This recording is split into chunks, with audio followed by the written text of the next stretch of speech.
ગુજરાતી વાર્તા એક તમાચો। એક મોડા ડૉક્ટર ભારે ભલા ગરીબ લોકો પર ઘણો પ્રેમ રાખે। ગમે તેવું કામ મૂકીને કોઈ ગરીબની સેવા કરવા દોડી જાય। પૈસાવાળા પાસે ઘણા પૈસા છે, પણ એ દવા જો ગરીબને આપવાની હોય તો તે મફતના ભાવે આપે। પૈસા વગરના બિચારા લોકો બીજું તો કશું આપી શકે નહીં, એટલે ડૉક્ટરને આશીર્વાદ આપે।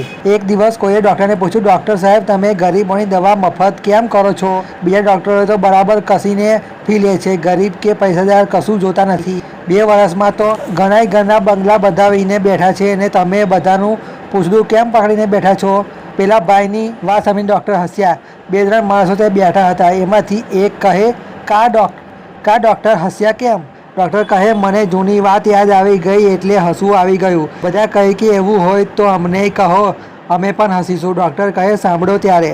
ઘણા વર્ષ પહેલાંની વાત છે। હું તે વખતે તાજો ડૉક્ટર થયેલો। મારા બાપુજીએ દેવું કહીને મને ભણાવ્યો હતો।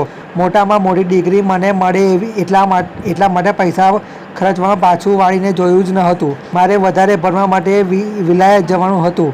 તે વખતે બાપુજી પાસે પૈસા નહીં એટલે ઘર વેચીને એમને મને વિલાયત મોકલેલો। હું વિલાયત ભણી આવ્યો, ઘણો મોટો ડૉક્ટર બનીને પાછો આવ્યો। દેશમાં આવીને દવાખાનું ખોલ્યું એટલે દર્દીઓની લાઈન લાગી, રૂપિયાની છોડ ઉગવા લાગી, મારું નામ ખૂબ જાણીતું બની ગયું। એક દિવસ રાતના વખતે હું ઘરની બહાર વરંડામાં એક ખુરશી નાખીને બેઠો હતો। એવામાં જ એક ગામડિયો બંગલામાં ઘૂસી આવ્યો એવો જ મારા પગમાં પડ્યો અને 2 હાથ જોડીને કહે, ડૉક્ટર સાહેબ, હમણાં ચાલો મારી સાથે। મારી બૈરી બીમાર પડી ગઈ છે, તમારા વિના એને કોઈ બચાવી શકે એવું નથી। ગામડિયો ગંદો હતો, એને મારા પગ પકડ્યા, એથી મારું પાટલું મેલું થયું હતું। મેં પગ ખસેડી લઈને કહ્યું, તને કંઈ વિવેકનું ભાન છે કે નહીં? ગામડિયો બાઘા જેવો બનીને મારી સામે જોઈ રહ્યો હતો। મેં કહ્યું, શું થયું છે મારી બૈરીને? તારી બૈરીને?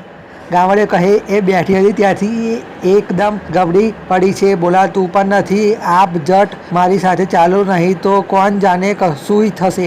મેં કહ્યું, તને ખબર છે કે ડૉક્ટર ઘેર બોલાવવા હોય તો ગાડી લાવવી પડે? ગામડિયો કહે, ગાડી તો હું હમણાં લઈ આવું છું સાહેબ, આપ તૈયાર થઈ જાઓ। એમ કહીને ઊભો થયો। મેં કહ્યું, મારી ફીનું શું છે? ગામડિયાએ ફળિયાને છેડે બાંધેલા 5 રૂપિયા કાઢીને મારા હાથમાં મૂક્યા। કહે, મારી પાસે તો આટલા પૈસા સાહેબ, આપ બધા લઈ લો, પણ મારી સાથે ચાલો। મને તે વખતે ખૂબ અભિમાન હતું। મેં પાછી નોટ ફેંકી દીધી। કહ્યું, તારા જેવા ભિખારીની દવા મારાથી નહીં થાય। હું તો એક વિઝિટના 25 રૂપિયા લઉં છું, એટલા પૈસા હોય તો કહે ને, નહીં તો રસ્તો ના આપ। ગામડિયો કાલાવાલા કરવા લાગ્યો, મારા પગ પડીને રડવા લાગ્યો। કહે, વધારે પૈસા નથી, ક્યાંથી લાવું સાહેબ? અનાજ લાવવા આટલા રાખી મૂક્યા હતા, તે આપું છું। ગામડિયાએ ઘણી વિનંતી કરી, પણ મેં એની એકેય વાત ન સાંભળીને ના જ સાંભળી। આવું ચાલતું હતું એમાં જ અંદરથી મારા બાપુજીએ મારા નામની બૂમ પાડી। હું અંદર ગયો। બાપુજીએ મને જોતાં જ પૂછ્યું, બહાર કોણ છે? મેં કહ્યું, એ ગામડિયો આવ્યો છે, એ આ બધી ધમાલ કરે છે, જવાનું કહું છું પણ જતો નહીં। બાપુજી કહે, ગામડિયો શું કામ આવ્યો છે? મેં કહ્યું, એની પત્ની બીમાર છે એટલે મને તેડી જવા આવ્યો છે। બાપુજી કહે, તો હજી અહીં કેમ ઊભો છે, ગયો કેમ નથી?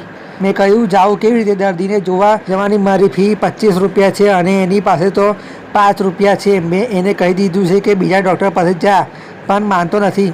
હું આમ બોલતો હતો એવામાં જ બાપુજીએ હાથ ઊંચો થયો ને ફટાક કરતો એક તમાચો એમને મારા ગાલ ઉપર ફટકારી દીધો। મારો ગાલ ચમચમી ઉઠ્યો। હું તો આભો બની ગાલ ઉપર હાથ મૂકીને બાપુજીની સામે ફાટી આંખે જોઈ રહ્યો। બાપુજી લાલ આંખો કાઢીને કહે, નાલાયક પાજી, આટલા માટે દુઃખ વેઠીને તને બનાવ્યો હતો। કોઈ બિચારાનો જીવ જતો હોય તે વખતે તું પૈસાનો લોભ છોડી શકતો નથી?